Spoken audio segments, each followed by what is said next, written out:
Hello everyone, welcome in Educare Hub. Today discuss about stamen as well as development of anther and microsporogenesis. आज हम लोग anther और microsporogenesis के बारे में पढ़ेंगे कि ये स्टेमेन में कैसे विकसित होता है, अर्थात इसे हम मेल रिप्रोडक्टिव ऑर्गन्स के नाम से जानते हैं। अर्थात पुंकेसर के बारे में पढ़ेंगे कि पुंकेसर एक नर जननांग है। हम लोगों ने यह देखा है कि जो पुष्प होते हैं, पुष्प के 4 पार्ट्स होते हैं, calyx, corolla, androecium and gynoecium. Calyx and corolla जो सबसे वाय भाग होता है, एक सहायक अंग माना जाता है, लेकिन स्टेमेन और जो कार्पल्स होते हैं जिसे हम एंडोसियम और गाइनेसियम कहते हैं, यह पुष्प रिप्रोडक्टिव पार्ट्स हैं। तो today we will discuss about stamen. आज हम लोग स्टेमेन के बारे में देखेंगे कि जो स्टेमेन होता है यह पुष्प का नर जनन अंग होता है। और पुंकेसर में कुछ जो लोब होते हैं, एक होते हैं, कुछ में 2 होते हैं, कुछ मोनोथिकस होते हैं, कुछ डाइथिकस होते हैं। मोनोथिकस में केवल एक लोब होता है और जो एंथर जो होते हैं जिसमें डाइथिकस होता है जिसमें 2 लोब होते हैं। तो हमने देखा कि इसमें एक लोब है, किसी में क्या है 2 लोब है एंथर में।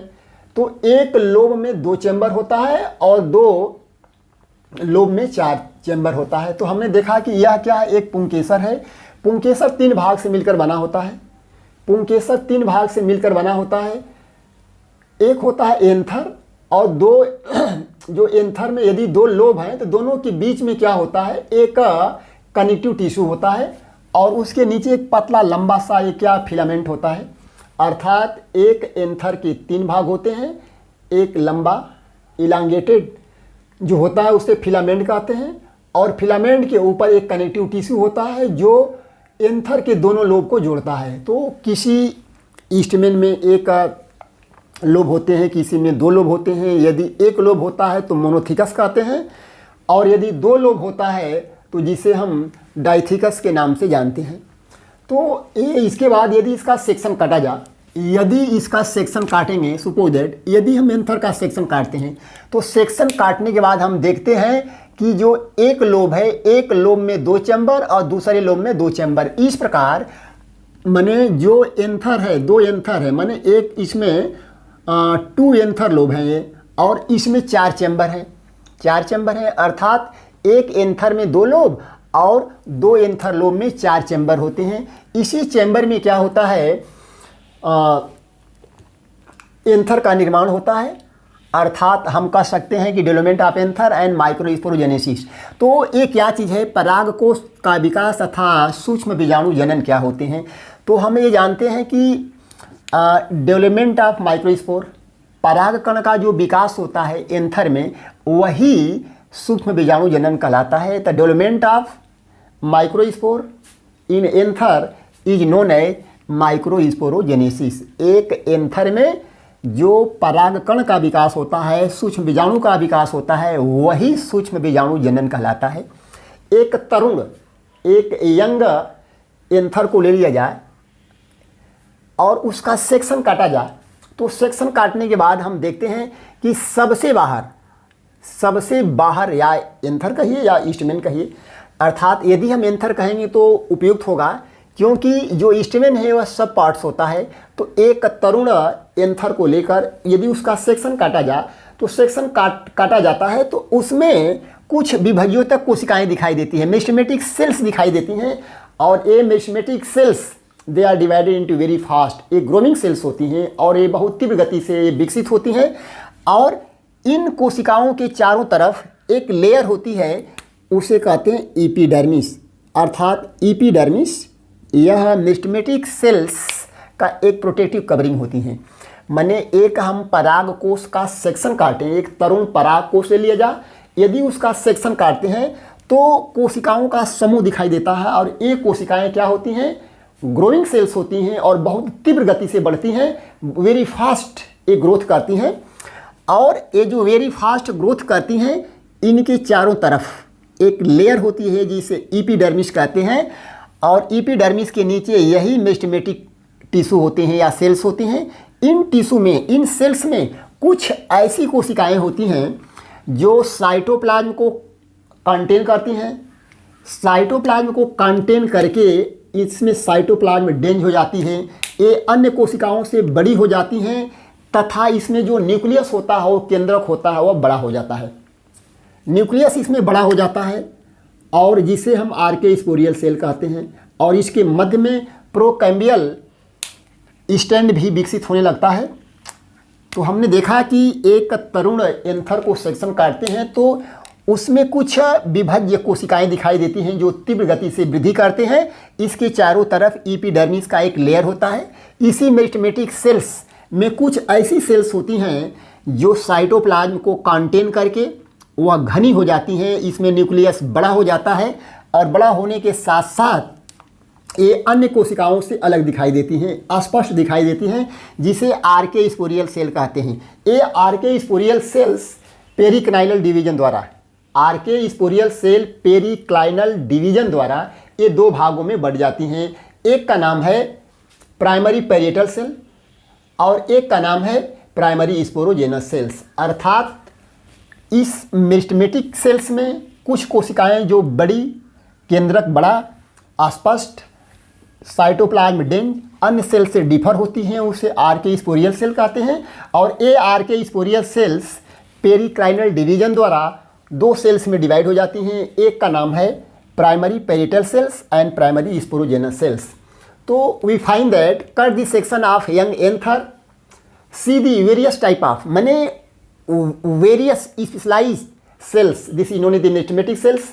These meristematic cells divided very fast and this is growing cells and surrounded by epidermis. These meristematic cells have some special type of cells and these special type of cells contain cytoplasm and the nucleus and larger than other cells. Other cells से larger हो जाती हैं and these cells known as the archaeosporial cells. Archaeosporial cell divided by periclinal division.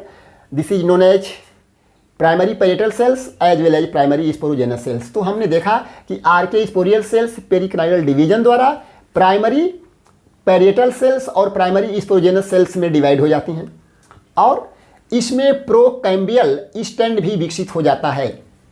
इसके बाद ये चार lobe बनाती हैं, ये चार लोब बनाती हैं, 1 2 3 4। बहुत तीव्र गति से क्या हो, चार लोब में क्या ये विभक्त हो जाती हैं। हमने देखा कि जो प्राइमरी पैरिएटल सेल है, ये प्राइमरी पैरिएटल सेल्स जो लेयर बनाती हैं, हमने देखा कि क्या है, ये 1 2 3, माने ये तो एपिडर्मिस है, ये एपिडर्मिस है, यह इंडोथेसियम है, इसके बाद मिडिल लेयर है और ये टेपटम है। तो जो पराग कोष होते हैं, पराग कोष के सबसे बाहर क्या होता है, एपिडर्मिस। इसमें मेरिस्टेमेटिक सेल्स और मेरिस्टेमेटिक सेल्स में जो आर्के स्पोरियल सेल है, आर्के स्पोरियल सेल डिवाइड हो जाता है प्राइमरी पैरिएटल सेल और प्राइमरी स्पोरोजेनस सेल। तो प्राइमरी पैरिएटल सेल्स जो होती हैं वह डिवाइड होती हैं और डिवाइड होकर 3 लेयर बनाते हैं। एक इंडोथेसियम लेयर जो होता है वह एपिडर्मिस के नीचे होता है। Endothecium layer are occur below the epidermis. इस एपिडर्मिस के नीचे क्या होता है, मिडिल लेयर होते हैं। मिडिल लेयर जो होता है 1 से 5 स्तर होता है। इसका जो मिडिल लेयर होता है वह 1 से 5 स्तर लेयर होते हैं और उसके नीचे जो होते हैं टेपटम होता है। तो प्राइमरी पैरिएटल सेल से 3 लेयर बनती है, इंडोथेसियम, इसके साथ साथ मिडिल लेयर जिसमें 1 से 5 लेयर पाई जाती हैं, एक भी हो सकती हैं, 2 3 4 5 तक हो सकती हैं, और सबसे अंदर जो होता है टेपटम होता है। इसमें यह देखा जाता है कि यदि मिडिल लेयर जो होती है वह क्या होती है, एक न्यूट्रिएंट का काम करती है।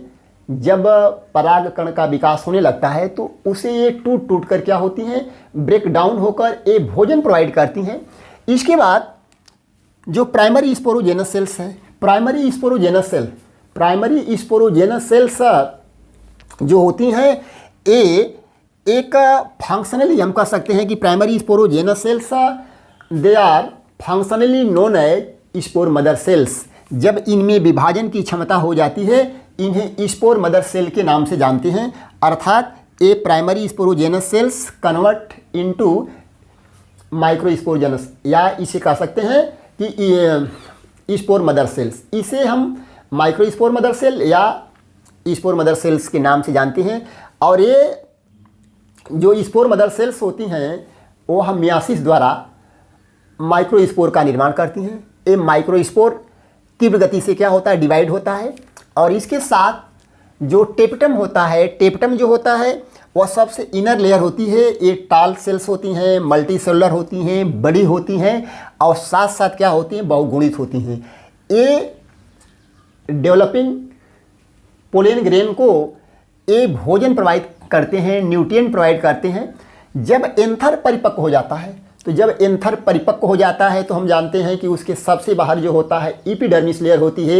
एपिडर्मिस के नीचे 3 लेयर होती है। एक लेयर होती है एंडोथेसियम, मिडिल लेयर और टेप्टम। इन तीनों लेयरों का जो निर्माण होता है प्राइमरी पेरिएटल सेल से होता है। इसके बाद जो शेष होता है वह प्राइमरी स्पोरोजेनस सेल्स होता है। Primary sporogenous cells convert into spore mother cells, यह स्पोर मदर सेल्स में कन्वर्ट हो जाती हैं। और ये स्पोर मदर सेल्स ये डिवाइड होकर माइक्रोस्पोर अर्थात पोलन ग्रेन का निर्माण करती हैं। जब ये परिपक्व हो जाती हैं तो परिपक्व से पहले हम ये जानेंगे कि जो इंडोथेसियम लेयर होती है, जहाँ इसकी लेयर पतली हो जाती है, वेरी थिन होती है, उस पार्ट को ईस्टोमियम कहते हैं। और जब परिपक्व होता है तो एंथर का डेhiscence होता है। एंथर जो होता है उसका क्या होता है, प्रकीर्णन होता है और ईस्टोमियम से ही ये क्या होती है, फट जाती हैं। और फटने के बाद जो माइक्रोस्पोर होते हैं वह फ्री हो जाते हैं, माइक्रोस्पोर फ्री हो जाते हैं। और जो उनका डिवाइड होता है, कुछ सक्सेसिव होता है, कुछ सिमुल्टेनियस होता है, कुछ ए क्या होते हैं कि टेट्राइड होते हैं, कुछ टी के आकार के होते हैं। जब ये डिवाइड होते हैं तो इनका जो डिवीजन होने लगता है तो कुछ ये टेट्रेड हो जाते हैं, कुछ टी के आकार का होता है। इस प्रकार हमने देखा कि एक पराग कोश में एक माइक्रोस्पोर का निर्माण कैसे होता है। तो हमने देखा कि पराग कोश का यदि सेक्शन लिया जाए तो पराग कोश के सबसे बाहर माने एंथर के सबसे बाहर एपिडर्मिस, उसके नीचे मेरिस्टेमेटिक सेल्स। मेरिस्टेमेटिक सेल्स की कुछ सेल्स साइटोप्लाज्म को कंटेन करके डेंज हो जाती हैं, न्यूक्लियस क्लियर एंड लार्ज हो जाता है, जिसे आर्कीस्पोरियल सेल कहते हैं। और आर्कीस्पोरियल सेल जो होता है वह पेरिक्लाइनल डिवीजन द्वारा 2 सेल्स में टूटता है। अर्थात एक जो होते हैं प्राइमरी पेरिएटल सेल्स और दूसरा होता है प्राइमरी स्पोरोजेनस सेल्स। इसके बाद A4 लोब में कन्वर्ट हो जाते हैं। इसमें प्रोवैस्कुलर स्टैंड प्रोड्यूस होता है, जिसमें हम कह सकते हैं कि ये जाइलम और फ्लोएम इसमें होते हैं। इसके साथ साथ जो प्राइमरी पेरिएटल सेल्स होती हैं वे डिवाइड होती हैं 3 लेयर में, इंडोथेसियम, मिडिल लेयर एंड टेप्टम। इंडोथेसियम जो होता है वह अंत में डिवाइड होकर वह माइक्रोस्पोर को न्यूट्रिएंट प्रोवाइड करता है। और यहाँ इंडोथेसियम की जहाँ सेल्स पतली होती हैं, थिन होती हैं, उसे ईस्टोमियम कहते हैं। इसी प्लेस से क्या होता है कि एंथर का डेhiscence होता है। इसके बाद हमने ये देखा कि जो प्राइमरी स्पोरोजेनस सेल्स होती हैं यह आगे चलकर स्पोर मदर सेल्स में कन्वर्ट हो जाती हैं, क्योंकि इनमें डिवाइडेशन की क्षमता क्या होती है, बढ़ जाती है। और साथ साथ जब ये परिपक्व होते हैं तो ईस्टोमियम से जो वाल होती है फट जाती है और माइक्रोस्पोर क्या होते हैं, रिलीज होते हैं। धन्यवाद।